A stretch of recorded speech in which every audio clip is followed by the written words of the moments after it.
Shalom à toi, dispose ton cœur à l'écoute de ce message et sois prêt à recevoir la nourriture spirituelle de ce jour. N'oublie surtout pas d'avoir ta Bible en papier avec toi, ton carnet de notes et ton stylo pour noter tout ce que le Seigneur te dira. Bonne écoute à toi.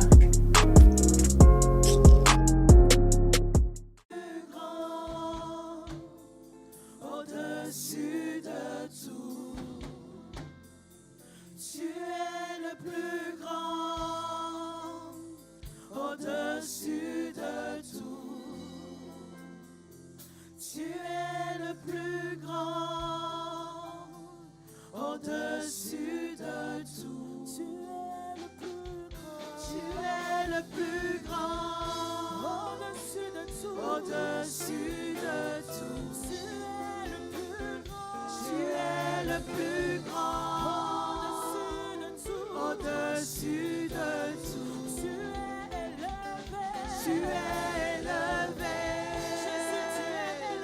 Au-dessus de tout, tu es élevé. Au-dessus de tout, tu es élevé. Au-dessus de tout, tu es élevé. Au-dessus de tout.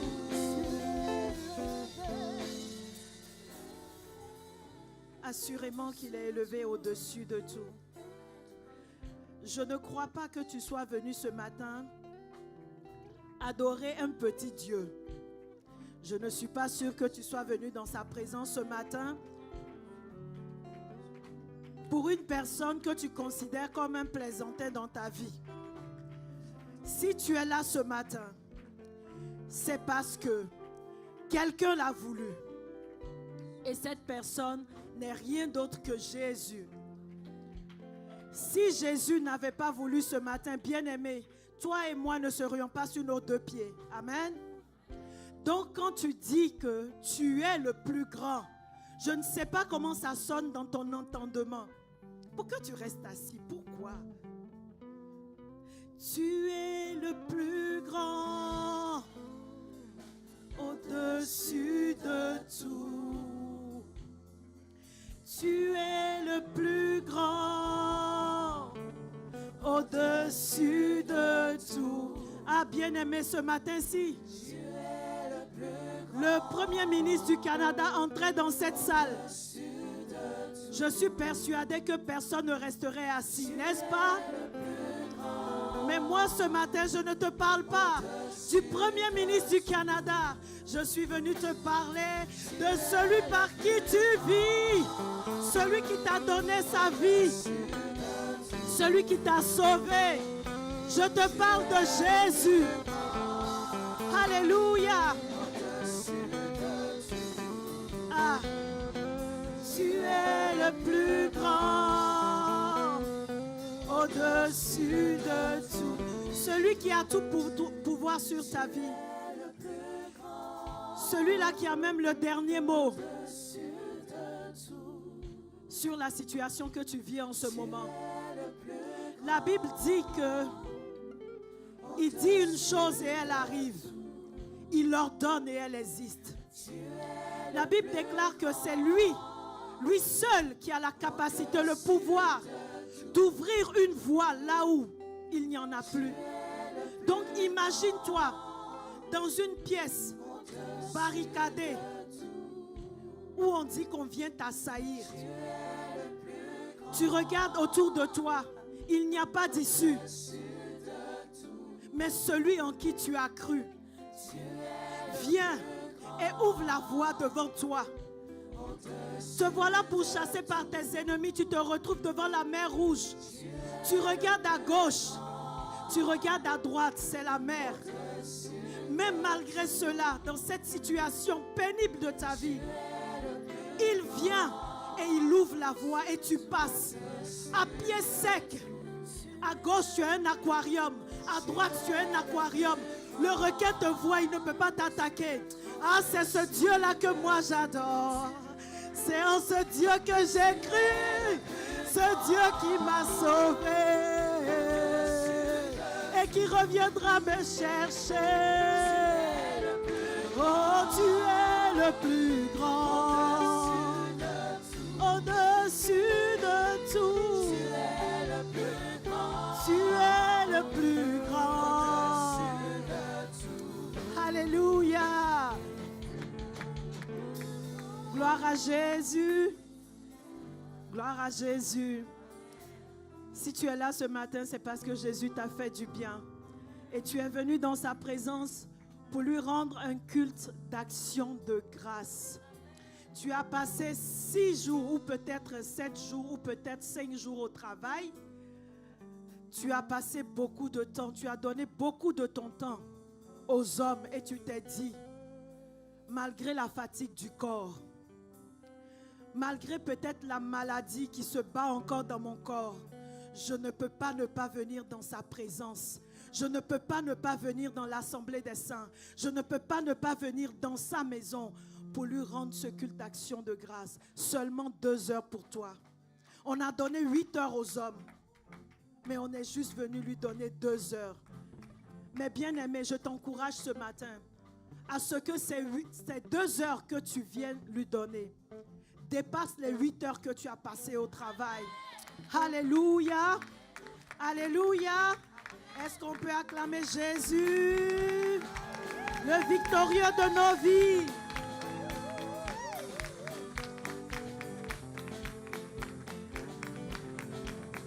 Alléluia. Alléluia. Ce matin, je parlais avec mon mari et on était en train de discuter. Il me disait que, tu sais chérie, le Seigneur m'a montré quelque chose dans la parole. Je me suis longtemps posé la question de savoir pourquoi. C'est pas pour critiquer. Dans certaines assemblées, tout est aussi calme. On est assis, on se lève, on s'assoit. On veut le calme absolu parce qu'on se dit que Dieu est là. Oui, dans la présence de Dieu, il y a des temps où il faut être silencieux. Mais lisez bien votre Bible, bien-aimés. Dans le livre de l'Apocalypse, la Bible décrit une scène autour du trône de la grâce, autour du trône de Dieu. Il y a des éclairs, il y a des tonnerres. Cela veut dire que Dieu aime le bruit. Dieu aime quand tu acclames. Dieu aime quand tu cries papa. Dieu aime ça. Dieu aime. Ta voix n'équivaut pas celui du tonnerre. Dieu aime quand il y a du bruit. Alléluia. Oh, tu es le plus grand, au-dessus de tout. Tu es le plus grand, au-dessus de tout. Tu es le plus grand, au-dessus de tout. Tu es le plus grand, au-dessus de tout. Amen. Que Dieu te bénisse abondamment. Déplace-toi, salue un voisin, salue une voisine. J'aurais souhaité ce matin vous embrasser tous, mais de ma part, fais-le à 2, 3, 4 voisins. Dis-lui que c'est l'accolade de Pasteur Huguette. Je te transmets l'accolade de Pasteur Huguette. Reçois l'accolade de Pasteur Huguette de ma part à travers ma personne. Amen. Et quand tu vas revenir à ta place, on va prendre nos Bibles et nous allons déclarer encore sur la Bible qui est la parole de Dieu. Amen. Alors, tu vas juste te donner encore. Ne sois pas pressé de t'asseoir. Tu auras tout le temps de rester assis pendant au moins 50 minutes. Donc, alors nous allons prendre nos Bibles et nous allons déclarer. Nous allons encore faire retentir nos voix dans le spirituel pour que le monde invisible entende encore ce matin que seule la parole de Dieu est vraie. Amen. Et tu vas répéter après moi. Je tiens en main la parole de Dieu, semence incorruptible qui féconde aujourd'hui ma vie, qui me guérit aujourd'hui, qui me restaure aujourd'hui, qui m'impacte aujourd'hui et qui me console aussi aujourd'hui. Elle fait de moi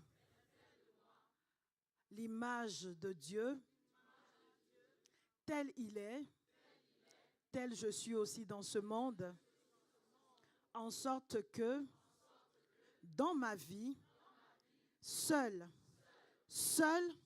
et seule la parole de Dieu soit trouvée absolument et uniquement vraie. Amen. Que Dieu vous bénisse. Vous pouvez vous asseoir dans sa présence.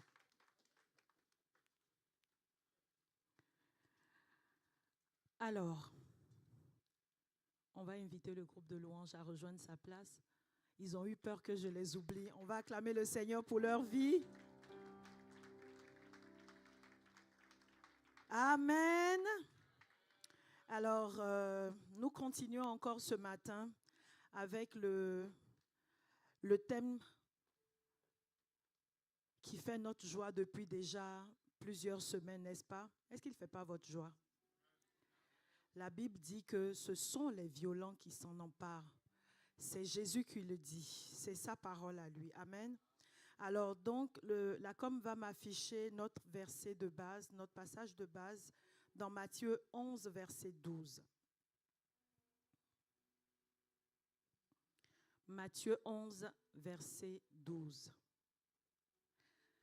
Depuis le temps de Jean-Baptiste jusqu'à présent, le royaume des cieux est forcé, et ce sont les violents qui s'en emparent. Amen. Alors que les Juifs s'attendaient à recevoir ou à accueillir un Messie qui allait venir les délivrer de la domination romaine, eux, ils ont imaginé de façon exceptionnelle ce Messie-là. Ils se sont dit qu'il devait assurément être quelqu'un de puissant, quelqu'un de robuste, qu'il devait arriver avec beaucoup de force pour venir les délivrer de la domination romaine. Ils s'attendaient à voir quelqu'un de redoutable. Mais il s'est passé quelque chose. C'est que ce Messie qu'ils attendaient depuis plusieurs années est arrivé avec une telle simplicité. Il est arrivé et il agissait de façon peu commune. Les pharisiens de l'époque et les sadducéens ne se comportaient pas comme ça. Ils avaient une certaine prestance, ils avaient une attitude. Ils manifestaient une certaine autorité. C'étaient des gens qui méprisaient les autres, qu'ils croyaient qu'ils étaient les secrétaires de Dieu. Ils croyaient que après Dieu ou après eux, enfin, c'est eux qui allaient entrer dans le royaume des cieux en premier. Mais Jésus est venu. Il est venu tellement, comme on dit en bon français ivoirien, il est venu sans façon. Et cela les a dérangés. Jésus a envoyé une autre forme de violence qui consiste à aimer ceux qui ne sont pas aimables. Vous êtes d'accord avec moi? Parce que vous êtes d'accord avec moi que pour aimer quelqu'un qui nous a fait mal, c'est difficile. C'est très difficile. Déjà, même quand on entend qu'une personne a mal parlé de nous, pour lui dire bonjour, c'est compliqué. À plus forte raison, quelqu'un qui nous persécute. À plus forte raison, quelqu'un qui fait mal à un de nos membres, c'est compliqué. Mais Jésus est venu communiquer à l'humanité une autre forme de violence. Une violence qui n'est pas toujours visible à l'œil nu. Dans le livre de Matthieu, au chapitre 5, verset 45, chapitre 5, verset 44 à 45, nous allons lire, si la com peut l'afficher.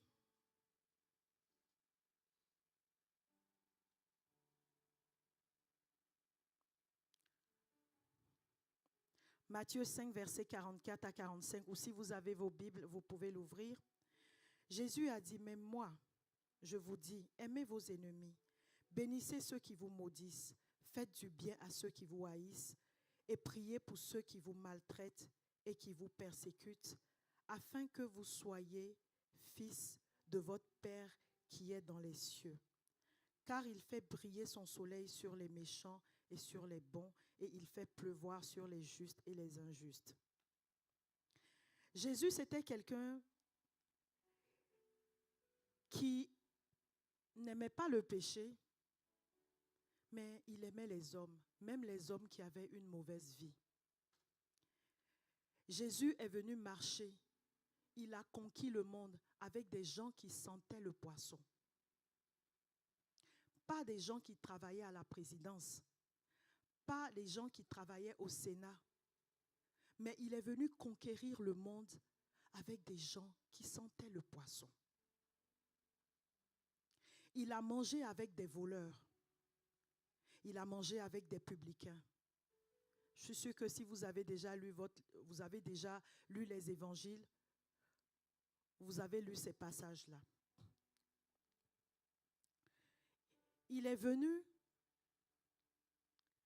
et il a cheminé avec ces gens. C'est ce qui fait la différence entre Jésus et Jean-Baptiste.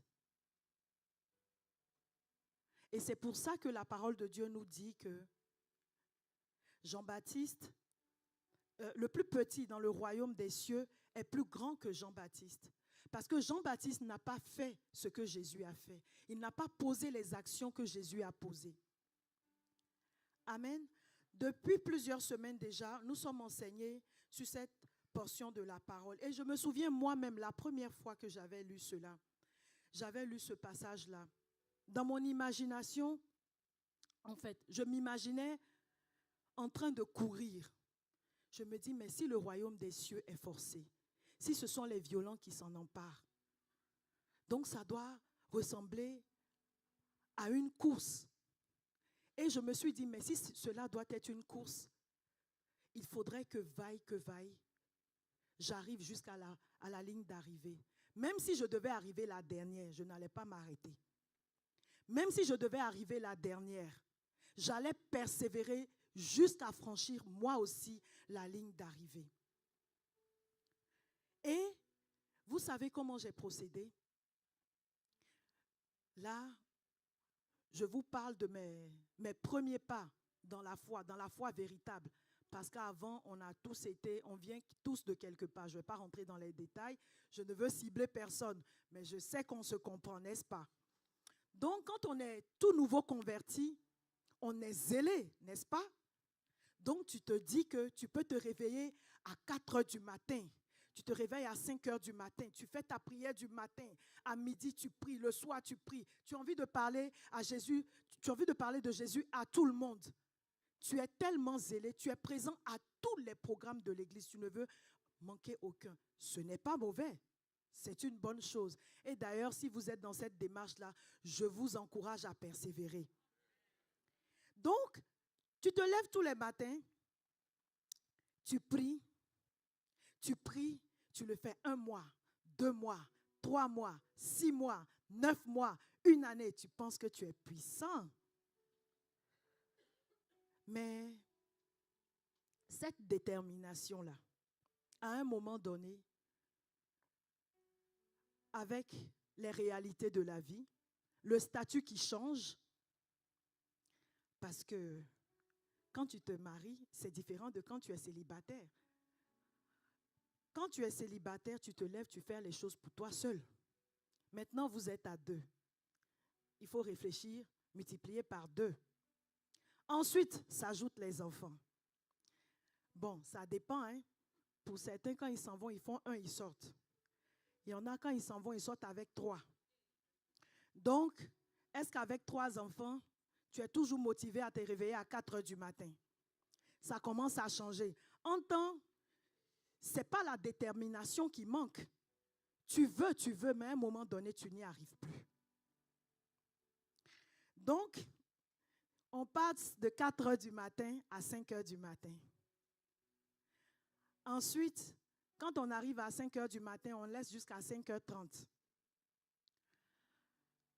5h30, un peu, on arrive à 6 heures le matin. Et à 6 heures du matin, quand le réveil sonne, tu l'appuies, tais-toi. Il sonne encore, tais-toi. Le temps que tu réalises, il est 7 heures le matin. Tu regardes l'heure, oh, je suis en retard, il faut que je me prépare. Et c'est ce que moi j'avais fait. Pendant un moment de ma vie, oui, je vous le dis, c'est la vérité. De 4 heures du matin, on arrive à 7 heures le matin. Et 7 heures le matin, même pour prier, c'est compliqué. Et je me souviens que je sortais de la maison en courant. Et pendant que je marche vite, en deux phrases, tu dis « Taxi !» Oh Seigneur, merci de m'avoir réveillé aujourd'hui. Oh Seigneur, merci d'avoir béni ma nuit. Seigneur, je t'en supplie, bénis ma journée. Au nom de Jésus, amen. Taxi, je m'en vais au plateau. Et puis le taxi te conduit. Le soir, tu rentres chez toi, fatigué, accablé par la fatigue. Mais tu sais au moins qu'il y a un repas très copieux qui t'attend. Donc, tellement tu t'es donné, il faut que tu manges quand même bien. Et le temps que tu réalises que tu as fini de manger, tu te surprends en train de bâiller. Tu dis, hey, merci Seigneur. Tu as béni ma journée aujourd'hui là. Ah, c'était fatigant. Hein? Et le temps de dire amen, le sommeil t'a emporté. Ce que je viens de raconter a été ma réalité à un moment donné de ma vie. Et ça m'arrive aussi quelquefois. Et peut-être que c'est la réalité de quelqu'un en ce moment, n'est-ce pas? Violence, nous avons vu que violence est égale à détermination. Et nous avons vu les mercredis et les dimanches précédents avec Pasteur José plusieurs types de violences qu'on peut, moi je dirais aujourd'hui, placer dans 2 catégories. La Bible nous décrit dans l'Ancien Testament, au chapitre 32, à partir du verset 24, une scène qui s'est produite avec un homme qu'on appelait Jacob. Vous le connaissez tous, Jacob. Cet homme-là qui n'est pas né seul, mais qui est né avec un frère, qui a trompé son frère, qui s'est enfui. Donc, vous connaissez un peu l'histoire, n'est-ce pas? Super. Et nous savons que ce Jacob-là, à un moment donné, quand il a quitté son beau-père Laban et qu'il retournait au pays de son père, il a appris que son frère qui l'avait dribblé, vous savez ce que ça veut dire dribbler? Ce n'est pas sur un terrain de soccer, mais il a dribblé, c'est-à-dire il a doublé. Il a dupé, il a trompé. Il a appris que ce frère-là venait à sa rencontre. Et il a eu peur. Donc il a usé d'une stratégie. Il a mis les enfants les plus faibles, en tout cas les femmes, les enfants, les serviteurs, tout le monde était devant et puis lui-même il était derrière. Mais avant ça, il s'est produit quelque chose. C'est que ce Jacob-là a lutté avec quelqu'un. Est-ce que ça veut dire que dans sa vie, Jacob n'avait jamais rencontré d'autres hommes? Il avait rencontré beaucoup d'hommes. Il avait rencontré plusieurs hommes. Il avait fréquenté plusieurs catégories de personnes. Mais cette nuit-là, il s'est produit quelque chose. C'est que Jacob s'est battu avec un homme qui n'était pas ordinaire. Jacob s'est battu avec un ange. Et l'ange de Dieu dont il est question était Jésus, n'est-ce pas? Le matin, le jour commence à poindre du nez. Et est-ce que c'était Jésus même? C'était un ange, non? L'ange de l'Éternel, c'est Jésus. La plupart du temps dans la Bible, quand on parle de l'ange de l'Éternel, c'est Jésus. On fait référence, la Bible fait référence à Jésus, oui, c'est ça. Donc, quand le jour a commencé à poindre du nez, l'ange de l'Éternel lui dit, « Laisse-moi partir, laisse-moi partir. » Jacob dit, « Je ne te laisse pas partir. Tu sais ce que moi j'ai enduré dans toute ma vie? Là, toi tu viens comme ça, tu viens te battre avec moi, et puis tu vas partir comme ça, me laisser. » Le gars continue de lutter jusqu'à ce qu'il lui donne un coup à l'emboîture de la hanche. Mais malgré ça, Jacob le tient. À un moment donné, il lui dit, « Mon ami, si tu me bénis, je te laisse. » Il dit, « Bon, c'est quoi ton nom? » Il dit, « Je m'appelle Jacob. Désormais, tu t'appelles Israël. » Il a fait tout ça à cause d'une bénédiction. Tout simplement parce qu'il voulait que sa destinée change. Fournit autant d'efforts pour avoir ne serait-ce qu'un mot, qu'un nom, c'est pas rien. On continue dans l'Ancien Testament. Il y a d'autres scènes qui se produisent où même les prophètes, je ne sais pas moi, les juges, tout le monde use de violence pour que le peuple de Dieu puisse avoir un peu de répit. Ça continue jusqu'à ce qu'on ne tombe dans le Nouveau Testament. Alors, je disais que dans la Bible, il y a plusieurs récits qui nous parlent de la violence. Et c'est ainsi que lorsqu'on atterrit dans le Nouveau Testament, on voit que cette forme de violence-là continue toujours. Et pour manifester cette violence-là, il faut se battre, il faut agir physiquement. Donc, Jésus commence son ministère. Il est dans une ville appelée Capernaum. On le reçoit dans une pièce, en tout cas dans une pièce comme celle-là, je vais dire. Il y a beaucoup de malades qui sont là. Il y a beaucoup de gens qui sont venus l'écouter. Ah, on dit il y a une nouvelle mode, il y a un homme qui est arrivé là vraiment. Ce qu'il fait là, tout le monde ne fait pas ça. Ah, il s'appelle comment? Il s'appelle Jésus. Tout le monde est au rendez-vous. Ah, mais j'ai appris qu'il guérit les malades. La dernière fois, j'avais mon fils qui était en phase terminale du cancer. Il est parti là-bas, il est revenu guéri. Ah bon? Ah, on a notre ami là qui ne marche pas depuis plusieurs années. Il faut qu'on y aille là. Et Jésus est là en train de causer avec les gens. Voilà d'autres gens qui débarquent. 4 personnes qui transportent un paralytique. Ils ouvrent la porte. Oh, on ne peut pas passer. Ils regardent à gauche. Ils disent au voisin d'à côté, est-ce qu'on peut passer à côté de vous? Le voisin se tourne, le regarde. Il continue de regarder Jésus. Il va à droite. Mon ami, est-ce qu'on peut passer à côté de vous? C'est à cause de notre ami là. Nous-mêmes, on est ici depuis le matin. On cherche à guérir aussi, on ne nous a pas encore guéris. Mon ami, excuse-moi, je ne peux pas te laisser passer. Et qu'est-ce qu'ils ont fait? Ils regardent à gauche, à droite, il n'y a pas de passage. Donc, ils se déplacent. On va passer par le toit s'il le faut. Et imaginez qu'on monte sur ce toit-là. Et on est là, on commence à entendre des bruits. Qu'est-ce qui se passe? On fait passer un paralytique. Et c'est comme s'ils ont calculé, hein, parce que la Bible dit que quand ils ont descendu le paralytique, il s'est retrouvé devant Jésus. Quelle violence! Quelle violence! Et ce jour-là, non seulement ce monsieur a marché, mais ses péchés lui ont été pardonnés. Qu'est-ce qu'on ne fait pas pour ce qui nous tient à cœur? Qu'est-ce qu'on ne ferait pas pour ce qui nous tient à cœur? Et ça ne se limite pas là. Est-ce que vous avez déjà aussi entendu l'histoire de la femme qui avait la perte de sang pendant 12 ans, qui a consulté tous les médecins de l'époque, qui a dépensé tout son argent, mais qui n'a jamais pu être guérie. Et aujourd'hui, dans notre siècle,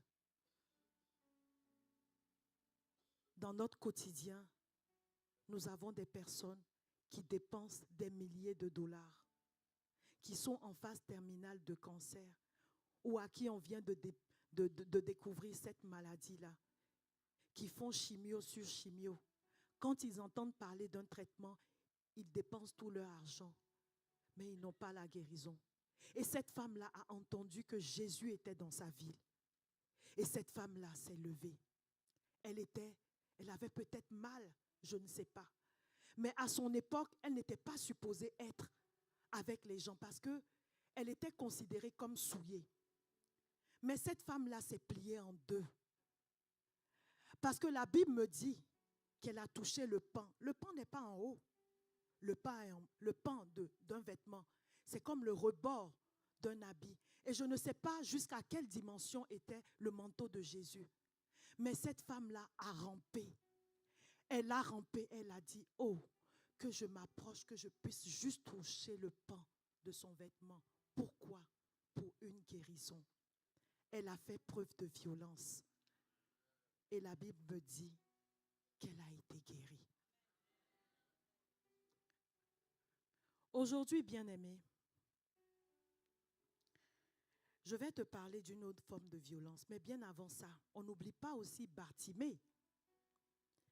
Bartimée était dans le chemin, les gens passent. Il dit, mais oh, je ne vois pas, mais qu'est-ce qui se passe encore? Il y a quoi dans la ville? Il y a quelle nouveauté? On dit, c'est Jésus qui arrive. Bartimée dit, quoi? Ce monsieur dont j'ai entendu parler depuis, on dit qu'il guérit, je ne peux pas me déplacer. Mes parents ne veulent pas m'envoyer à côté de lui. J'apprends qu'il est dans ma ville aujourd'hui. Aidez-moi à aller le rencontrer. Il dit, il crie, on dit tais-toi. Il continue encore plus fort, on dit tais-toi. Mais ce monsieur-là a persévéré. Il n'a pas persévéré dans le silence. Il a crié. Il a hurlé jusqu'à ce que le Seigneur le répère et que le Seigneur ne le guérisse. Mais il y a une chose, bien aimée, que nous devons savoir, c'est que c'est vrai que quand on parle de violence, on pense tout de suite à une action. Mais la violence dont nous parle Jésus, ou la violence que je vais vous partager aujourd'hui, elle n'est pas toujours physique. Elle n'est pas toujours physique.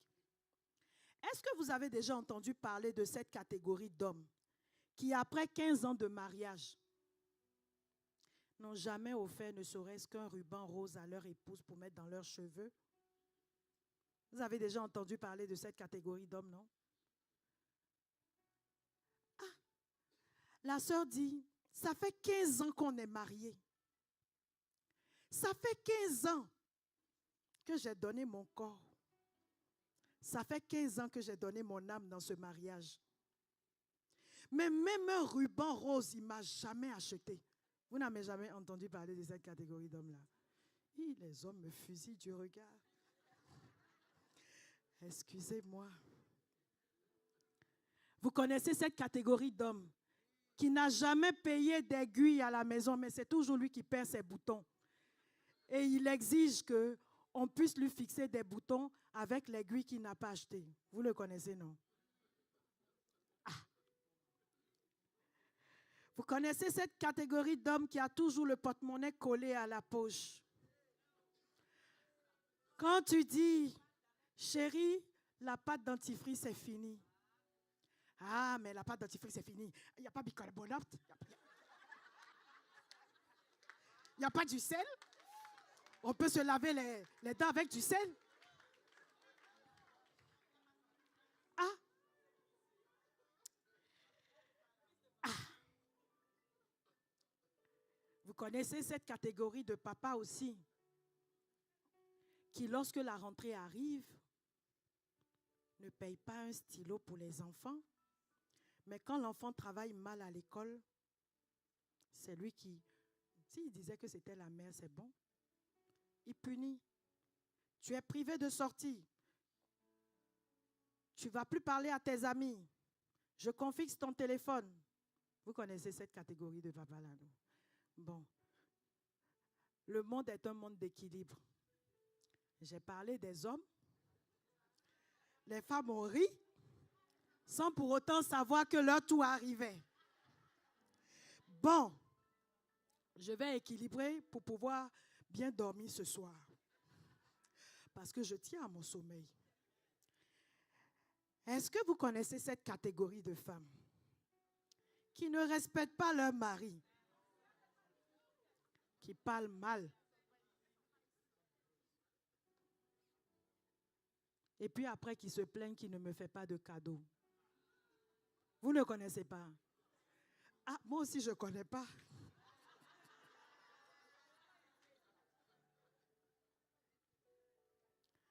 Mais est-ce que vous connaissez ce genre de mari-là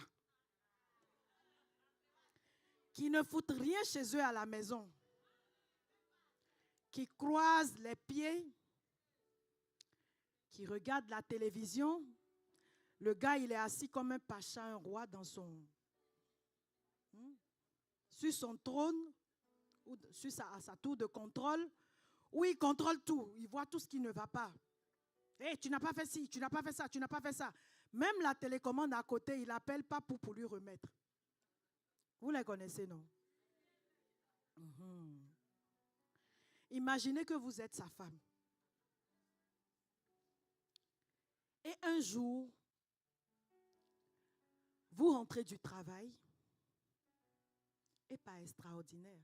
Et ce matin-là, vous n'avez pas eu le temps de faire la vaisselle, ni de passer l'aspirateur, ni de faire la cuisine, ou de sortir sa boîte à lunch pour que monsieur aille manger au travail. Vous rentrez ce jour-là un peu tardivement, vous ouvrez la porte et il se dégage une odeur. Un poulet rôti, la maison qui est propre, les enfants sont lavés, les devoirs sont faits.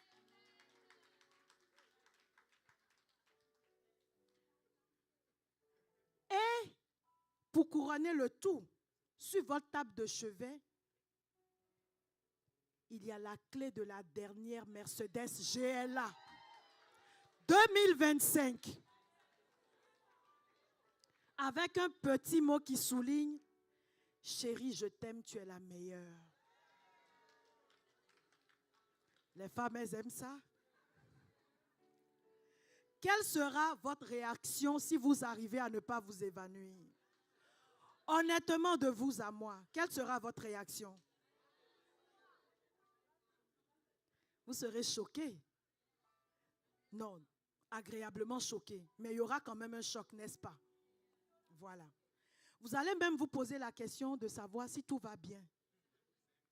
Parce que c'est tellement pas habituel, n'est-ce pas? Vous serez stupéfaite. Qu'est-ce qui s'est passé? L'homme là a eu quoi? Il a mangé quoi? Il a dormi où? Qui lui a parlé? Pourtant, on ne l'a pas vu se battre avec le voisin. Parce que le voisin à côté, j'ai oublié de le mentionner, même le voisin sait qu'il est comme ça. Donc, on se demande si le voisin lui a parlé ou s'il lui a donné une petite correction. Qu'est-ce qui s'est passé? On ne sait pas. Mais, même si on ne l'a vu se battre avec personne, il a quand même fait preuve de violence. Et cette violence-là, elle est partie de l'intérieur. Et vous avez vu juste les résultats. Vous ne l'avez pas vu venir. Il ne s'est pas battu. Il n'a pas fait d'effort physique. Vous êtes juste parti du travail, vous êtes revenu à la maison et quelque chose a changé dans l'atmosphère. Alléluia. C'est aussi de cette violence-là que nous parle Jésus. Elle n'est pas physique, elle n'est pas visible, elle est spirituelle. Elle ne se voit pas à l'œil nu, mais on voit cette catégorie de violence à l'œil nu. On voit juste les résultats. Les résultats témoignent des efforts titanesques qui ont été fournis. ce monsieur-là. Et ces efforts-là sont partis de l'intérieur et on a vu les fruits à l'extérieur. Si vous avez un conjoint comme celui que je viens de décrire plus loin, qui s'est métamorphosé de la sorte, ne le prenez pas pour un acquis. Ce n'est pas un acquis. Ça s'appelle la grâce de Dieu. C'est la grâce de Dieu qui certainement est venue à la rencontre de votre prière. Parce que Dieu a vu l'état de ton cœur. Dieu a vu que ton désir, c'est d'avoir un mari qui te comprenne plus, qui te soutient plus, qui apporte aussi sa pierre à l'édifice. Dieu t'a entendu. Mais même si Dieu t'a entendu, que Dieu est allé toucher cet homme-là, il faut savoir que avant qu'il n'obtempère ou avant qu'il n'obéisse, là, il y a eu une lutte intérieure en lui. Et cette lutte-là, madame, tu ne l'as pas vue. Amen. C'est pourquoi ce matin, j'aimerais encourager une sœur ou un frère à persévérer et à ne pas se relâcher, tout en comptant sur la grâce de Dieu. Comptez sur la grâce de Dieu dans la violence que vous voulez manifester. Comptez sur la grâce de Dieu dans votre détermination. Si vous avez une vie de prière et de méditation stable, c'est assurément parce que vous faites preuve d'une violence, parce que ce n'est pas toujours évident de se réveiller tôt le matin pour chercher Dieu. Ce n'est pas évident. Surtout à 4 heures du matin, c'est en ce moment même que le sommeil devient encore plus intéressant. Vous le savez, non? À 4 heures du matin, mea culpa, tefila. Au début, j'étais motivée. À un moment donné, on me programme, je brille par mon absence. Oh, je le dis. Moi, je ne suis pas gênée de citer mes faiblesses. Hein, parce que je sais que tout est grâce. Si tu y parviens, c'est la grâce de Dieu. Si tu es violente tous les jours, c'est la grâce de Dieu. Si tu suis tefila 365 jours l'année, et quand elle est bisexile, elle devient 366 jours, chaque matin à 4 heures du matin ou à 5 heures du matin, c'est la grâce de Dieu. C'est la grâce de Dieu. Amen.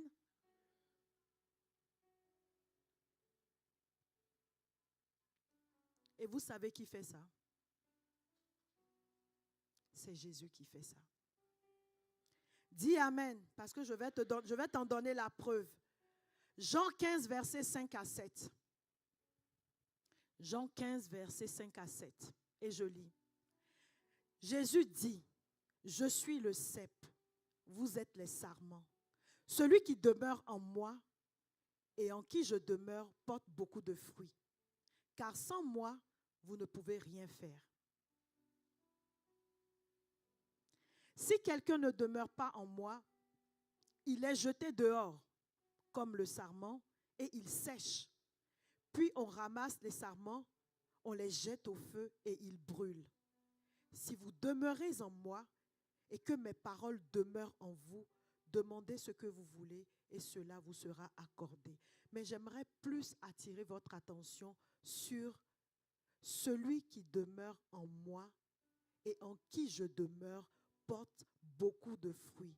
Car sans moi, vous ne pouvez rien faire. Bien-aimé, si tu arrives à te réveiller à 4 heures du matin tous les jours, top shake comme on dit, et que tu arrives à prier, c'est pas toi. La preuve en est que on commence tous comme dans un marathon. On est motivé, tefila à 4 heures du matin, tout le monde est là. Au début, on est 100. À la fin de l'année, il y a 15 personnes. Où sont passés les 85 autres? Ils sont basés où?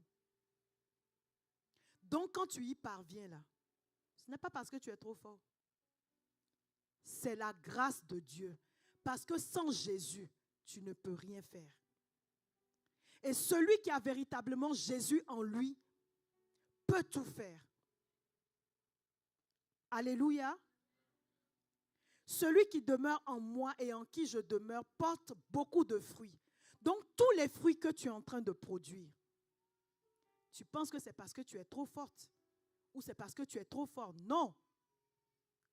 Sans moi, vous ne pouvez rien faire, nous dit Jésus. C'est pourquoi tout ce qu'on croit réussir sans reconnaître la grâce de Dieu finit par flétrir, finit par s'essouffler, par s'effondrer, s'éteint et parfois même meurt. Faisons attention lorsqu'on se sent pousser des ailes. Oui, c'est moi. C'est moi. C'est encore moi. Ce n'est pas toi. C'est Jésus en toi. C'est la grâce de Dieu. L'apôtre Paul nous dit dans 1 Corinthiens 10, verset 12, « Ainsi donc, que celui qui croit être debout prenne garde de tomber. » Il faut se garder de tout orgueil et de toute autosuffisance, car celui qui se croit solide ou fort peut chuter. C'est juste un petit rappel à l'humilité. Amen. Amen. Alors, je vais vous donner un exemple palpable dans la Bible, dans le livre de Luc. Luc, chapitre 18, versets 11 à 13. Le pharisien debout. Vous vous souvenez de ce pharisien-là qui priait et à côté de lui, il y avait un publicain. Et le pharisien qui était debout priait en lui-même. Il ne priait pas fort, hein? Il priait dans son cœur. Mais ce qui se passait dans son cœur là-bas, si Dieu pouvait nous ouvrir le cœur pour qu'on puisse lire sa voix intérieure, on en serait terrifié. Et malheureusement, il y a beaucoup de chrétiens qui fonctionnent comme ça, qui se croient meilleurs que d'autres qui n'y arrivent pas. Et ce pharisien-là, justement, disait, « Oh Dieu, je te rends grâce de ce que je ne suis pas comme le reste des hommes, qui sont ravisseurs, injustes, adultères, ou même. » Et il regarde le voisin, comme ce publicain. « Je jeûne, je jeûne 2 fois par semaine. Je donne la dîme de tous mes revenus. » Et le publicain qui était à côté, qui a commencé à se frapper la poitrine, se disant, « Oh Dieu, sois apaisé envers moi, qui suis un pécheur. Je vous le dis, celui-ci descendit dans sa maison justifiée plutôt que l'autre, car quiconque s'élève sera abaissé, et celui qui s'abaisse sera élevé. » Souvent, il y a des personnes qui s'élèvent, mais l'élévation, là, on ne voit pas ça de façon physique, hein. Ça se passe à l'intérieur. Mais ce qu'on oublie, c'est que même si les hommes n'arrivent pas à lire ce qui se passe à l'intérieur, Dieu voit. Sachons reconnaître la grâce de Dieu dans tout ce que nous faisons et dans tout ce que nous réussissons. Et soyons déterminés, soyons violents, mais tout en comptant sur la grâce de Dieu. Dans le livre de Jacques 1, verset 17, l'apôtre Jacques nous rappelle que toute grâce excellente et tout don parfait descendent d'en haut, du Père des Lumières, chez lequel il n'y a ni changement, ni ombre de variation. Et au reste, sachons que Jésus est venu sur terre pour établir son royaume. Son royaume définitif se réalisera à son retour et rassemblera tous ceux qui l'ont fidèlement suivi. Bien-aimés, sachons compter sur la grâce de Jésus. Que Dieu vous bénisse abondamment.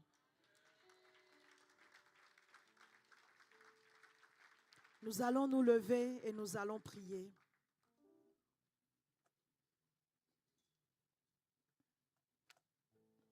Les hommes, j'ai équilibré. J'ai équilibré.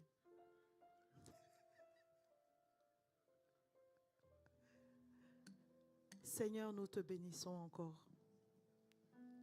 Nous voulons te dire merci. pour ta parole que tu envoies ce matin. Pour ta parole que tu envoies ce matin pour nous guérir. Pour guérir nos cœurs enflés d'orgueil. Nos cœurs dépourvus d'humilité. Nous avons compris aujourd'hui, Seigneur, que la violence dont tu parles est à la fois aussi physique que spirituelle. Nous avons besoin de ta grâce pour y arriver, parce que tu nous dis que sans toi, nous ne pouvons rien faire.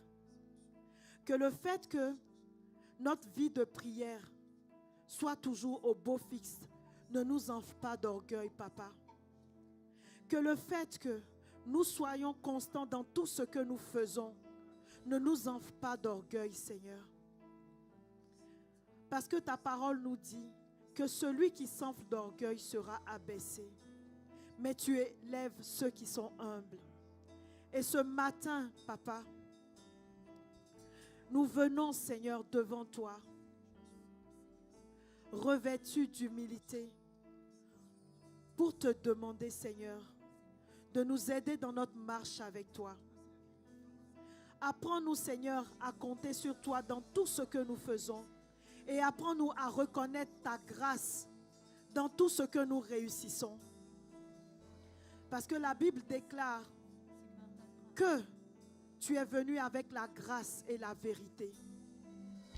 Aide-nous, ô Dieu, dans notre marche avec toi. Aide-nous à manifester ces différentes catégories de violence à chaque situation adaptée de nos vies. Seigneur, je te dis merci. Merci parce que cette parole s'enracine dans un cœur fertile ce matin. Elle grandit et elle porte beaucoup de fruits pour la gloire de ton nom. Père, nous te bénissons et nous te rendons encore toute la gloire. Nous prions, Seigneur, que tu nous aides à mettre en pratique cette parole. Aide-nous dans nos faiblesses, Seigneur Jésus. Aide-nous à pratiquer ce que nous avons entendu aujourd'hui, moi en premier.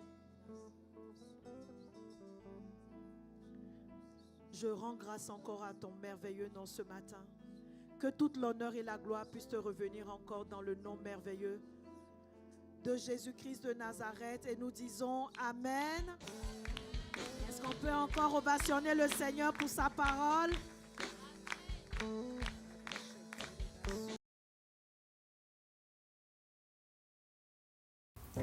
Merci d'avoir écouté cette prédication. Si ce message t'a fait du bien, n'hésite pas à liker, commenter et à partager cette vidéo à tes proches.